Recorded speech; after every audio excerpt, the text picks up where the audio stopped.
8 jours après avoir quitté les Antilles, l'Arélia, un porte-conteneur affrété par CMA-CGM, s'apprête à accoster au terminal des Flandres. À son bord, 255 conteneurs réfrigérés, soit quelques 5200 tonnes de bananes, en provenance de Guadeloupe et de Martinique.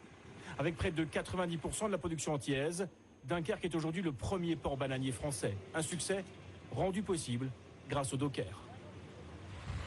Pour comprendre, nous nous sommes rendus au siège de la CNTPA, la Coordination nationale des travailleurs portuaires et assimilés.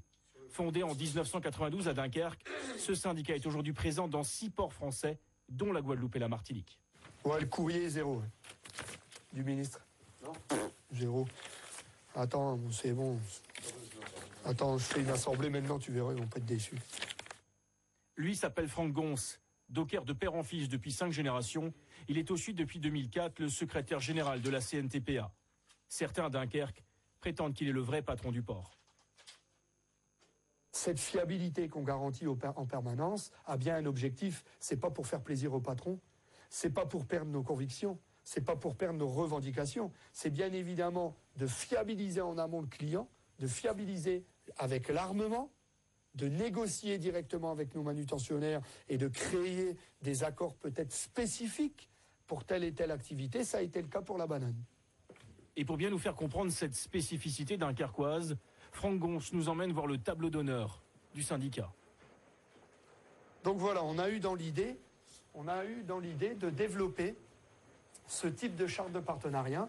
Et donc la première charte de partenariat, elle va dater de mars 98 et elle va être signée entre tous les partenaires. On a bien sûr renouvelé 12 ans plus tard, moi-même je l'ai renouvelé cette charte de partenariat pour continuer à garantir et inclure en plus des gens, donc les nouvelles personnes bien évidemment, donc l'UGP BAN, le terminal conteneur, le grand port maritime de l'époque, Dunfresh. On a mis Sika Banamar, Sika LPG, on a rajouté encore plus de partenaires, Banalliance Dunkerque, Sika Banalliance et la CSOPMI. Depuis 1992, pas un seul jour de grève n'a été enregistré sur le port de Dunkerque.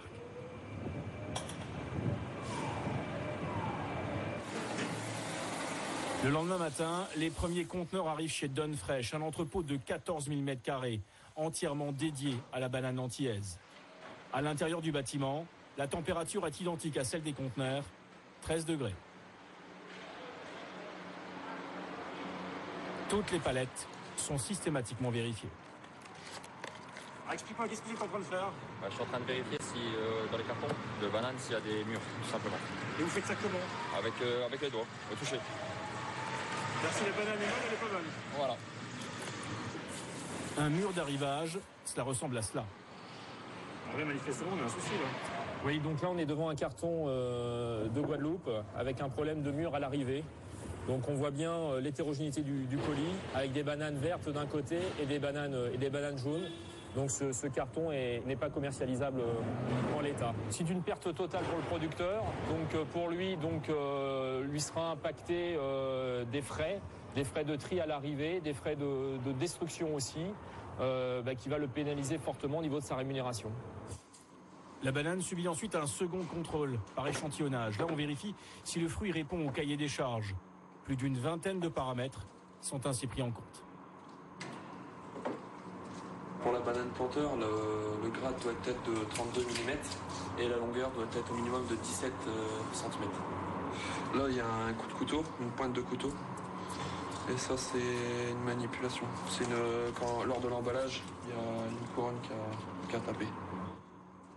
Chaque échantillon va ensuite recevoir une note qui va déterminer une qualité et donc le prix auquel la banane sera vendue. Il existe 3 qualités, planteur, pays ou catégorie numéro 1. Pour celui-ci, le score obtenu aurait dû être un score de planteur. Malheureusement, il a obtenu un score équivalent à du pays. Donc il sera déclassé en pays. Donc il subira une perte financière d'environ 20%. Une fois tous les contrôles effectués, les équipes de Dunfresh préparent de nouvelles palettes. Palettes qui vont être expédiées à travers l'Europe entière. Chaque semaine, plus de 200 camions chargés de bananes transitent par la plateforme logistique de Dunkerque.